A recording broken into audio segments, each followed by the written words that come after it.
आज की कहानी का नाम है यस्टरडे वंस मोर। ये साल 2016 में रिलीज हुई थी। तो कहानी के शुरुआत में हम लेन नाम की लड़की से मिलते हैं जो अपने स्कूल की टॉपर हुआ करती है। वो हर एक चीज़ में बेस्ट थी। उसे देख सारे पेरेंट्स अपने बच्चों को कहते थे कि लिन के जैसे ही बनना। अब हम देखते हैं कि आज सभी का एग्ज़ाम था जिसमें लिन पहली बार चीटिंग कर रही थी और उसका चीटिंग पेपर नीचे गिर जाता है और टीचर उस पेपर को देख गुस्से में पूछते हैं आखिर किसका है ये। डर कर लिन सच बताने ही वाली थी, लेकिन तभी गाओ अपने ऊपर गलती ले लेता है और लिन बच जाती है। गाओ को पढ़ाई पे कोई भी इंटरेस्ट नहीं था और तो और वो क्लास में हमेशा सो जाया करता था, जिसके कारण टीचर हमेशा उस पर नाराज रहते थे। फिर हमें एक सीन दिखाया जाता है जिसमें टीचर के एब्सेंस में लिन क्लास को मेंटेन कर रही थी क्योंकि वो मॉनिटर थी। तभी गाओ खिड़की के रास्ते नीचे उतर कर भाग जाता है, जिसे देख लिन कहती है मैंने कभी नहीं सोचा था ऐसा अजीब लड़का मेरी लाइफ में कभी आएगा और उसे बदल कर रख देगा। अब हम वापस से स्टार्टिंग वाले सीन में आते हैं। स्कूल के बाद लिन को थोड़ा बुरा लग रहा था कि उसके लिए गांव ने खुद पर इल्ज़ाम ले लिया। वो खुद को कर्जदार समझ रही थी और घर पे भी वो उसी बात के बारे में सोच रही थी। तो अगले दिन वो गांव को पैसे देती है और कहती है अगर इससे ज़्यादा चाहिए तो बोल देना। वो कहती है हम तो दोस्त नहीं हैं तो मैं तुमसे फ्री में हेल्प नहीं ले सकती।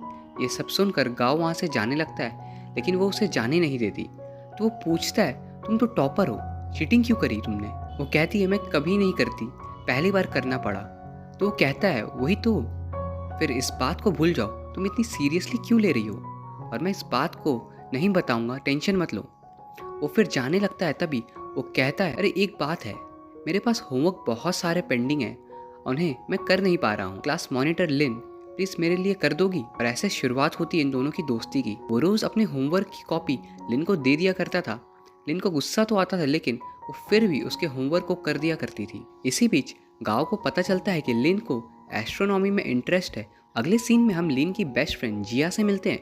उसका अभी भी बॉयफ्रेंड बना था, उसका नाम था वैंग। वो उससे मिलवाती है लेकिन लिन इंटरेस्टेड नहीं थी उससे मिलने में क्योंकि वैंग पढ़ाई लिखाई में अच्छा नहीं था। लिन उनसे दूर रहती है जो पढ़ाई में ज़्यादा अच्छे नहीं होते। अगले दिन लिन गाओ को थोड़ा सबक सिखाने के लिए सबसे डिफ़िकल्ट न्यूमेरिकल उसके होमवर्क कॉपी पे बना देती है और क्लास में टीचर गाओ को बोर्ड पे बुलाते हैं और ये कहकर तुम अकेले बच्चे हो जिसने न्यूमेरिकल को सॉल्व किया है तो सभी को सिखा दो। बोर्ड पे आते ही गाओ कहता है मैंने सॉल्व नहीं किया, लिन ने मेरा होमवर्क किया है। सुनकर क्लास में सभी हैरान हो जाते हैं, लिन टॉपर और गाओ सोने वाला बच्चा एक दूसरे के इतने अच्छे दोस्त कैसे बन गए। तो लिन कहती है गाओ झूठ कह रहा है। टीचर पूछते आखिर लिन ऐसा क्यों करेगी। गाओ सच बताने वाला था लेकिन वो लिन की तरफ देखता है तो लिन शर्म से झुक कर खड़ी थी। तो गाओ सच नहीं बताता और कहता है लिन को मैं बहुत अच्छा लगता हूँ और क्या कारण है। क्लास में सभी तालियां बजाने लगते हैं तो लिन कहती है ऐसी बात नहीं है, लेकिन कोई नहीं सुनता उसकी बातों को। अगली पीरियड स्विमिंग का था जहाँ पे हम टाउन नाम के बंदे को देखते हैं जिसे लिन बहुत पसंद थी और वो इस बात पे विश्वास नहीं करता कि लिन जैसी लड़की कभी भी गाओ जैसे लड़के से दोस्ती कैसे कर सकती है। हम देखते हैं कि लिन वहाँ आकर गाओ को पानी पे धक्का देती है। गाओ फिर पानी से बाहर आता है। वो कहती है मैं तुम्हें पसंद नहीं करती हूँ, तुमने झूठ क्यों कहा। वो कहता है ठीक है कोई बात नहीं। फिर वो जोर से कह देता है लिन मुझसे नहीं बल्कि मैं लिन से प्यार करता हूँ। स्कूल पे कई सारे के लड़के थे जिन्होंने लिन को प्रपोज किया था लेकिन लिन ने सबको रिजेक्ट कर दिया था और अब वो लोग लिन से कह रहे थे वाह हमें रिजेक्ट कर तुमने गाओ को चूज किया, वाह। और स्कूल में सभी लोगों ने लिन को टीज करना शुरू कर दिया था गाओ के नाम से। लिन जिया से बात कर एक प्लान बनाती है, अगर वो प्रूव कर दे कि गाओ की पहले से गर्लफ्रेंड है उसका नाम हट सकता है। तो अगले दिन स्कूल पे गाओ के डेस्क पे जिया एक लव लेटर और गिफ्ट रख देती है जो नाम की लड़की का। दूसरे बच्चे उस गिफ्ट और लेटर को देख हैरान थे और वो लोग लिन से पूछते हैं क्या तुम हो जो। लिन साफ साफ मना कर कहती है तुम्हें सच में लगता है इन फालतू चीज़ों में मैं कभी पढ़ूंगी। तभी गाओ क्लास में एंटर करता है, गिफ्ट देखकर हैरान हो जाता है। सभी लोग उसे कहते हैं तुम्हारी गर्लफ्रेंड तो तुमसे बहुत प्यार करती है, क्या बात है। तभी वो कहता है वो बहुत प्यार करती है, वो मेरे लिए ब्रेकफास्ट भी लेकर आती है। ये सुनकर लिन अगले दिन गाओ के लिए ब्रेकफास्ट खरीद लेती है और स्कूल लेकर आती है। लेकिन गाओ भी अगले दिन जल्दी आ जाता है और लिन के हाथों पर टिफिन बॉक्स को देख लेता है और कहता है तुम हो मेरी गर्लफ्रेंड, अच्छा वाह। स्कूल के बाद लिन जिया से कह रही थी अगर ऐसा चलता रहा तो मैं सच में गाओ की गर्लफ्रेंड बन जाऊंगी, बचना होगा मुझे। जिया कहती है गाओ को सबक सिखाने के लिए मैं अपने बॉयफ्रेंड वैंग से कह दूँ, वो उसे पिट कर अच्छा सबक सिखाएगा। ये सब लिन का छोटा भाई वो सुन लेता है और कहता है, मैं हूँ ना, मैं हेल्प करूँगा गाँव से पीछा छुड़ाने में। वो एक बलून पे सुसु भरता है और अपने दोस्तों के साथ मिलकर गाँव पे गिराने को जाता है, लेकिन उसके दोस्त गलती से उसके ऊपर ही गिरा देते हैं। उसका प्लान फेल हो जाता है। वो घर आकर लिन को झूठ कहता है कि गाँव ने उसके ऊपर उस बलून को जानबूझकर फेंका है।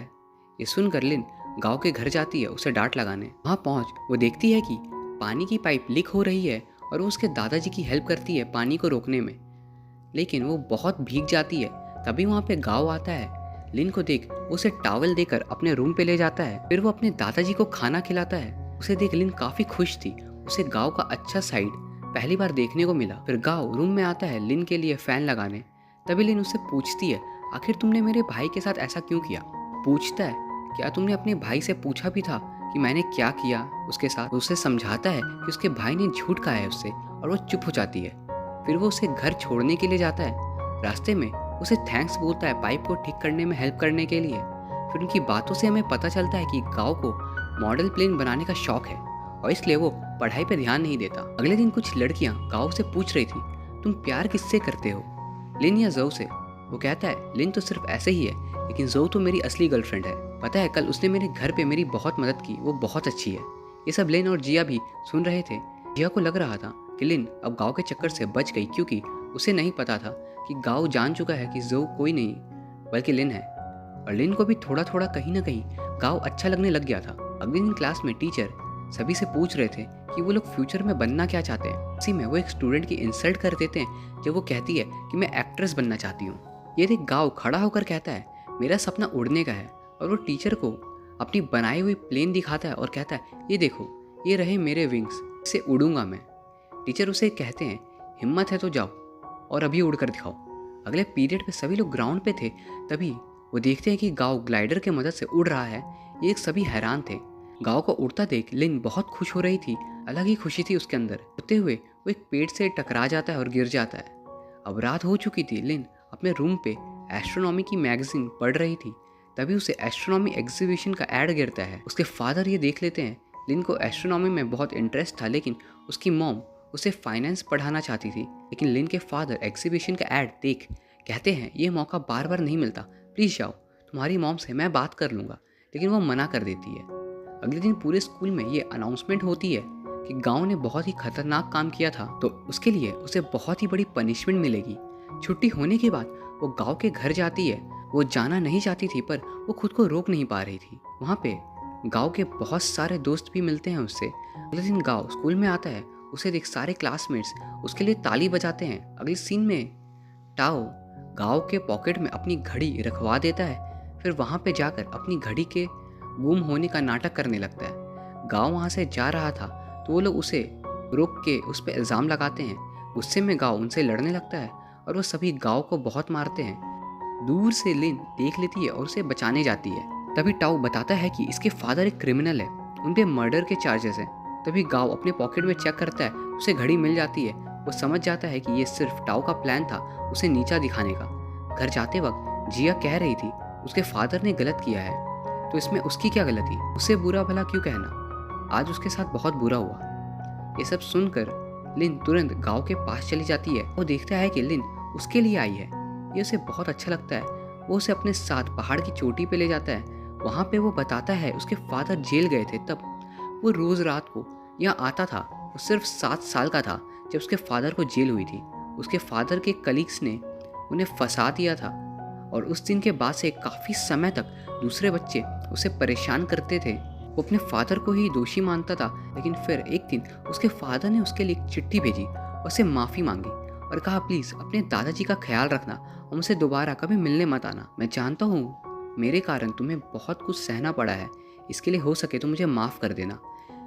धीरे धीरे जब वो बड़ा हुआ तब उसे समझ आया कि दूसरे लोग आपको कभी नहीं समझ सकते, उन्हें सिर्फ आपका मजाक ही बनाना अच्छा लगता है। तो अगर कुछ चाहते हो लाइफ में करना तो दूसरों की बातों को इग्नोर करना पड़ेगा।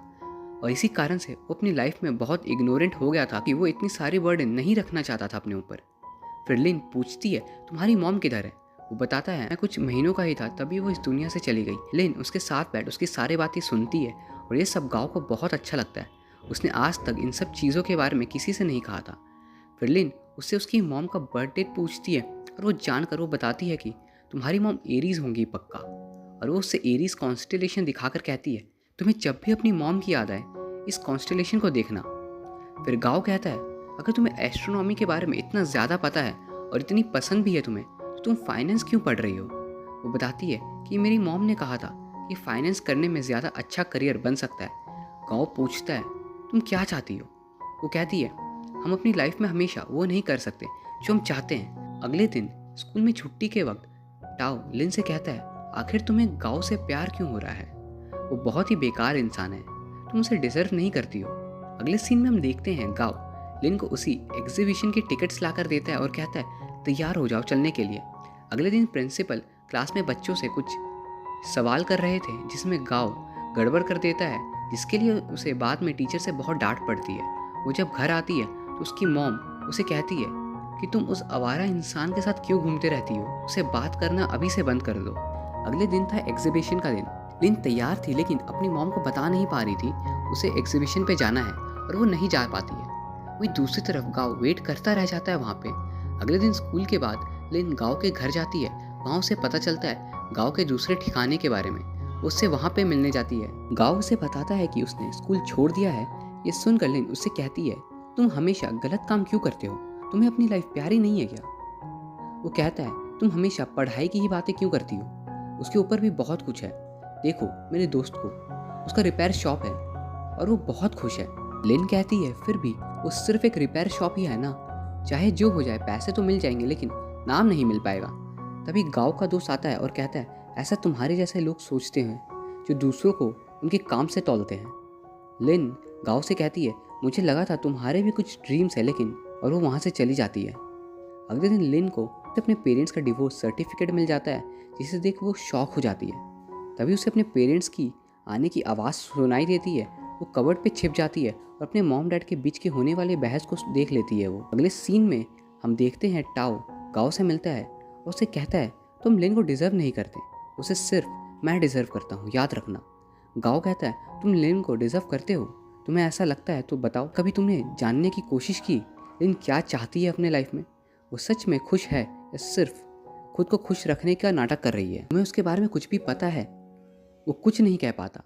घर पे दादाजी गाँव से कहते हैं, तुम्हारे मन में जो है बता दो, अगर तुम कहीं और जाना चाहते हो वो भी बता दो, मैं तुम्हारे निर्णय के साथ हूँ। वो अपने फादर को एक चिट्ठी लिखता है और बोलता है कि मैं और दादाजी शहर छोड़कर बाहर जा रहे हैं दुनिया देखने। मैं दादाजी का बहुत ध्यान रखूँगा, टेंशन मत लेना आप उनकी, और मैं वादा करता हूँ एक दिन बहुत ही बड़ा और अच्छा इंसान बनकर दिखाऊंगा। अगले दिन स्कूल में जिया और वैंग के रिलेशनशिप के बारे में प्रिंसिपल को पता चल जाता है। वैंग के पेरेंट्स उसे डांट कर अपने साथ ले जा रहे थे। लिन कोशिश कर रही थी कि जिया को संभाल सके। लिन उसे समझाती है। रात को लिन की मदर कह रही थी, देखो जिया से अब दोस्ती ख़त्म कर दो वरना तुम भी उसके जैसी ही हो जाओगी। फिर उसकी मॉम को उसकी एक म्यूज़िक टेप मिलती है, वो उसे डिस्ट्रॉय कर देती है और कहती है, ये सब सिर्फ समय की बर्बादी है, पता है फाइनेंस पढ़ना कितना डिफ़िकल्ट है, अपनी पढ़ाई पे ध्यान दो। लिन कह देती है, मैं फाइनेंस नहीं पढ़ना चाहती, मुझे वो अच्छा नहीं लगता, मैं एस्ट्रोनॉमी पढ़ना चाहती हूँ। आज मैं खुद के लिए जीऊँगी तभी तो आगे जीवन में खुश रह पाऊँगी। वहीं उसका भाई उसके पास आता है। घर पे मॉम भी इमोशनल हो जाती है क्योंकि उन्हें भी कहीं ना कहीं अपनी गलतियों का एहसास हो रहा था। फिर लिन का भाई हु उसके पास जाकर उसके मूड को ठीक करता है और बातों बातों में बताता है कि मुझे मॉम एंड डैड के डिवोर्स के बारे में बहुत पहले से पता था, बस मैंने तुम्हें नहीं बताया था क्योंकि तुम्हें उदास नहीं देखना चाहता था। अगले दिन स्कूल में वैंग अपने सर को शेव करवा कर आ जाता है। वही हम देखते हैं कि जिया ने भी शेव कर लिया था। ये देख सभी लोग बहुत इम्प्रेस हो जाते हैं और वैंग भी जिया को वैसा देख बहुत इम्प्रेस हो जाता है। दोनों ये दिखाना चाहते थे कि चाहे लोग कुछ भी करें इन्हें अलग करने के लिए, लेकिन ये नहीं हो सकते अलग। शाम को लिन के फादर उसे समझाते, प्लीज़ तुम दुखी मत होना, कभी कभी ऐसा होता है जब दो लोग एक दूसरे के लिए बने नहीं होते तो उन्हें अलग होना पड़ता है। असल में उसके फादर अब घर छोड़कर जा रहे थे। घर पे लिन अपनी मॉम को पकड़ कर रोने लगती है। अगले दिन स्कूल में लिन की क्लास को गांव ने एस्ट्रोनॉमिकल जैसा पेंट कर दिया था, जिसे देख सारे बच्चे बहुत हैरान थे, आखिर किसने किया ये। लिन बहुत खुश थी कि गांव बिना बोले भी उसकी छोटी से छोटी खुशी किसमें है वो समझ जाता है। आज था अवार्ड सेरेमनी जिसमें लिन को अवार्ड मिलना था क्योंकि उसने हर चीज़ में टॉप किया था। तभी टाओ बताता है कि गांव की आज ट्रेन है, वो शहर छोड़कर जा रहा है तो दोपहर से पहले स्टेशन पहुंचकर उसे रोक लो। वो अवार्ड लेने के स्पीच में अपने अंदर का सारा सच बोल देती है। वो कहती है, मुझे लगता था पढ़ाई करना ही सबसे अच्छा है, हमेशा बेस्ट बनना है और इससे ही फ्रीडम एंड सक्सेस कहते हैं, लेकिन ये सच नहीं है। इसके कारण मैंने अपने आप को इग्नोर किया, अपनी बेस्ट फ्रेंड को इग्नोर किया, अपने बेस्ट फ्रेंड के बॉयफ्रेंड को नीचे नज़र से देखा, और तो और मैंने कभी अपने भाई तक को समझने की कोशिश नहीं की। लेकिन ये सब मुझे रियलाइज़ कराया मेरे एक दोस्त ने। उसने मुझे बताया कि फ्रीडम उसे कहते हैं जब तुम खुद के सोच से आज़ाद हो जाओ, जब तुम दूसरों के कंट्रोल में ना हो, जब हम सबके पॉइंट ऑफ व्यू से सोच सकें, जब हम क्या सही है क्या गलत है उसमें फ़र्क पता कर सकें। वो सच बता देती है कि मैं अवार्ड डिज़र्व नहीं करती क्योंकि मैंने भी अपने टेस्ट में एक बार चीटिंग की थी। और ये सुनकर सभी बच्चे खड़े होकर तालियां पीटने लगते हैं। फिर वो तेज़ी से स्कूल से भाग जाती है। वो रेलवे स्टेशन पहुंचकर ट्रेन पे गाँव को ढूंढने लगती है, लेकिन गाँव उसे नहीं मिलता और ट्रेन स्टार्ट हो जाती है। वो गाँव गाँव चिल्लाती रह जाती है और ट्रेन निकल जाती है और वो दोनों नहीं मिल पाते। गाँव को भी नहीं पता चल पाता है कि लिन उसके लिए स्टेशन आई थी। वो स्टेशन से उदास बाहर आती है और जिया, बैंग और हु भी वहाँ पहुँचते हैं। तभी उन्हें गाँव के दोस्त दिखते हैं। लिन उनसे रिक्वेस्ट करती है कि वो उससे रेडियो स्टेशन ले जाएं। वो रेडियो स्टेशन पहुंचकर रेडियो पे कहती है, गाओ ये तुम्हारे लिए है, और वो गाओ के लिए उसके फेवरेट गाने को गाती है। दूसरी तरफ हम देखते हैं ट्रेन में गाओ लिन की बातें सुनता है, रेडियो पे बहुत इमोशनल हो जाता है। अब हम देखते हैं 10 साल बीत चुके हैं। लिन एस्ट्रोनॉमर बन जाती है जो वो चाहती थी। वो कह रही थी, गाओ मुझे पता चला तुम अफ्रीका में हो और अभी भी उतने ही एडवेंचरस हो। मैंने अप्लाई किया है अफ्रीका में एक टास्क का। अगले साल उम्मीद करती हूँ कि मैं तुमसे मिल पाऊँ। यूनिवर्स बहुत ही बड़ी है लेकिन हमारी ये दुनिया उतनी ही छोटी। हम एक दूसरे से ज़रूर मिलेंगे दोबारा, पक्का। और यहाँ ये फिल्म ख़त्म हो जाती है। प्लीज़ अगर आपको ये वीडियो अच्छी लगी हो प्लीज़ चैनल को सब्सक्राइब कर देना। Thank you so much.